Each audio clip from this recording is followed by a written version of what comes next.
I hope you had a good cup of coffee and you're refreshed for some more. Moving on to our next session, it's about building a customer-centric retail organization. We have with us today Piyush Chowhan. He's Vice President and Chief Information Officer at Arvind Lifestyle Brands Limited, a collaborative executive leader with a global experience in retail, analytics, e-commerce, and supply chain management.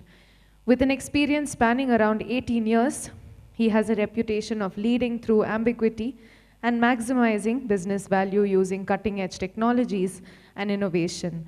Please put your hands together and join us. Welcome Piyush Chowhan. Good morning. So, I hope you guys are having a great time here. And how many of you are going through a little bit of a data fatigue? Anybody? Yeah, one gentleman. Anybody else? Oh, sitting fatigue. Okay. Now, a lot of organizations are also going through a lot of data fatigue. And what I will try to cover today is a slightly different perspective of how do you build your data so that you are able to build a customer-centric organization. Now, a lot of eminent speakers have actually talked to you about various methodologies, various aspects around how analytics is helping organizations. But one thing that organizations are slowly realizing is that until and unless you are able to create a very good data set, nothing will work, which is a very commonsensical approach. And a lot of large organizations are basically struggling with that. And I will try to give you a perspective as to how you try to resolve and overcome some of that. So, what has happened in the last 100 years in retail is that there have been a lot of disruptions which have happened. And any reason this is not working? Yeah, this is okay. And if you see this slide, what it talks about is at regular intervals, there have been disruption in retail. So, if you start in the early 1900s, which is when the first disruption happened, earlier it was all mom and pop stores, and then somebody put up a large department store and then said that, okay, this is a fantastic business model on retail, and that is what continued for a long period of time. Then there was somebody called basically built in a mail cataloging solution and said that instead of storing everything, why don't I send a catalog, which is a second disruption. Argos in UK, and there are a lot of catalog retailers which have built their entire life on that. And then the third disruption which happened was around big box, which is what I think you will see. So, we are in a transition, and there are a lot of big box, Target, Walmart, Tesco's, and all the big retailers in the world. They basically try to optimize the cost, try to bring in efficiencies in the supply chain so that they are able to deliver something which is right time, at the right place, at the right cost, which was the whole perspective. How do you make sure that you deliver something which is more cost effective, and cost was the predominant. And then obviously the digital age came, and the fourth disruption which happened is around the digitization of the entire supply chain, and how this is all commonsensical. Now, what we will see in the next 15-20 years is the foundation on the digital channel which we are talking about, and I'll kind of give you a perspective. So, one thing to be noted here is that if you see the margin picture, which is quite interesting, and that is what people have to realize. As a retailer, your margins are coming down and down. So, what it means? It means that you have to deliver the same service or a significantly higher service at a lower margin, which is the biggest challenge in today's world, right? You want to do everything on cloud, you want to build big analytical platforms, it requires investment, right? But how do you make sure that you are able to compete and maintain that margin pressure which is coming is something that we'll talk as we subsequently look at the slides. So, in terms of evolution, earlier it was a single channel, people were talking to a single customer through a single channel, then the term called multi-channel came in, saying that, okay, this is a physical store, this is an online store, this is a catalog store, and people try to do across multiple channels. Then it was cross-channel. So how can I cross-sell? Okay, very common terminology, cross-selling. Okay, it may be kind of redundant in a few years, I believe. And what has happened today is omnichannel, which I think as a term most of you would be familiar with. And I will try to spend a little bit of time as to what omnichannel means. Now, a lot of people feel that the third and the fourth are almost the same. You basically have 4 different channels, you build pipes across those channels, and that becomes omnichannel. And I have a view that that will not work, and that is not working for a lot of organizations. So if you have an online organization, if you have a physical organization, if you have a international organization, if you have a let's say catalog organization, there are various channels which are there, and if you try to join the businesses across, it is a humongous task to basically operationalize that. And that is what people are facing in today's world. And almost all the big retailers, including Walmart, Tesco, Target, everyone has basically now reached a stage in which they are basically able to connect their channels. But still, they are not able to get the value which some of the digital players are able to get. So for example, Amazons and the Alibabas of the world. And there is a fundamental reason as to, if you try to do a patchwork, it will never work. And why this is not working is because of this. The customer itself has changed in the last few decades. The customer is kind of looking at a choice in one channel, maybe talking about that choice in a different channel, then maybe doing a research through a different channel, and then maybe the purchase is happening in a different channel. And so the customer buying behavior, which was there in that siloed channel structure, has fundamentally been disrupted. And there are very few companies in the world who have been able to map their entire customer journey, and which is what makes a company or an organization a customer-centric organization. The company or the organization which is able to understand the customer behavior, map the customer journey across the channels, and able to build an organization or an analytics platform and make decisions based on this behavior and not a channel-specific behavior, which is what is going to be the differentiator. And so what I will do is, I represent Arvind brands. For people who don't know, we are basically the second largest fashion brand retailer in India. We have close to about 1,000+ stores, and we are licensee sellers for more than 30 brands, including Arrow, US Polo, Gant, Nautica, Gap, and all those brands. And fashion apparel has seen the maximum amount of disruption, because the choices which have been thrown in front of the customer is humongous nowadays. And so what we were able to sell about 10 years back and the way we are selling now is going to be very, very different.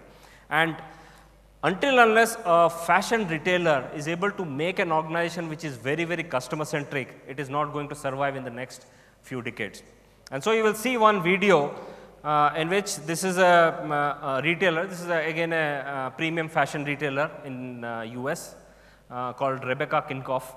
And they are trying to build an organization, and you will see the video, which is keeping customer at the center of everything. And so if you can just play the video. Can someone? Hi, my name is Healy Cypher, and I'm with the eBay Inc. Retail Innovation Team. And I'm here at the beautiful flagship Rebecca Minkoff store in New York City.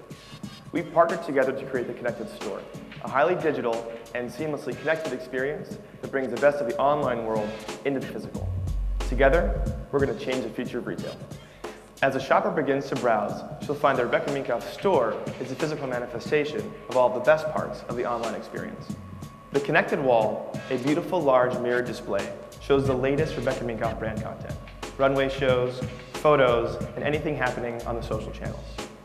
By pressing the mirror, she initiates an interactive experience where she can browse the latest looks, find products she likes, even request a fitting room. She can order drinks, and download the mobile app directly from the mirror. And by pressing Send to My Room, our shopper can initiate a one-on-one stylist session. When the room's ready, she'll get a text message.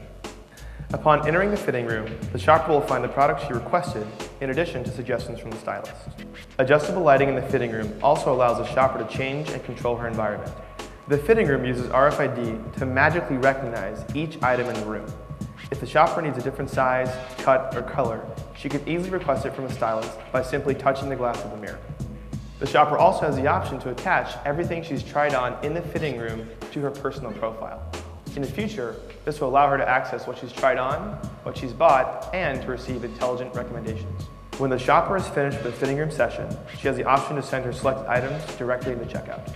Once the stylist confirms the items she'd like to purchase, she'll instantly receive a digital receipt. Together, Rebecca Minkoff and the eBay Inc. Retail Innovation team are bringing new digital technology into the retail experience, helping the customer connect with the store in a way they've never experienced before. Right, what do you guys think?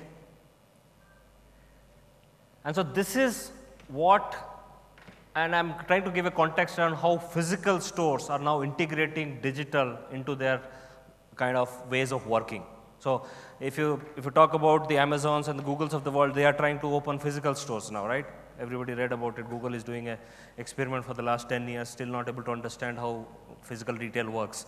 And similar is the case with other Target and Tesco's of the world who are basically trying online retail for the last 10 years, still not able to understand how it works because each has its own kind of characteristics and they are now trying to understand. And what is not working is what I was talking about, the omnichannel. And this is how organizations have to start thinking and building their data platforms. Instead of thinking silo in terms of channels and saying that, okay, I have a physical, how can I connect online to physical? And that is where the struggle begins. And so you have to basically look at the problem upside down and build an organization which is all the processes, all the data which you generate has to be from a customer's perspective. And so what you saw here is, it is a very, everybody knows that today's customer wants a very personalized service, right? Nobody wants a very generic service saying that, okay, this is a 50% discount, can you come and buy? Nobody will buy today. But if somebody says that, okay, you are a person who knows, who likes speech, okay, and you are a person who goes to a beach for vacations very often, here is a new line which we have introduced, which is a peach color beach wear. I think the amount of hit rate or the selling that you can do in those kind of scenarios will be much higher. But you can do that only if you build your analytics platform like this.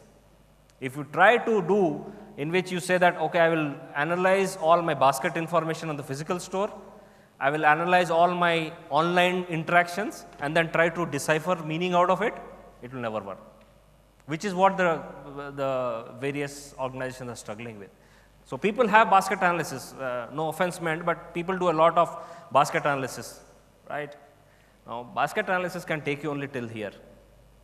Until unless your data is holistic and how that customer moves across channels and you're able to give a holistic picture of that customer, it will never be able to give you the insight which the customer wants. And that is what a customer-centric organization is all about. How do you build data so that your insights are able to give you something which creates a wow factor for your customers? And that is what the next organization would be. And next 10 to 15 years, you will see a lot of data which is being generated. The how data, the why, who, and what. Again, very siloed.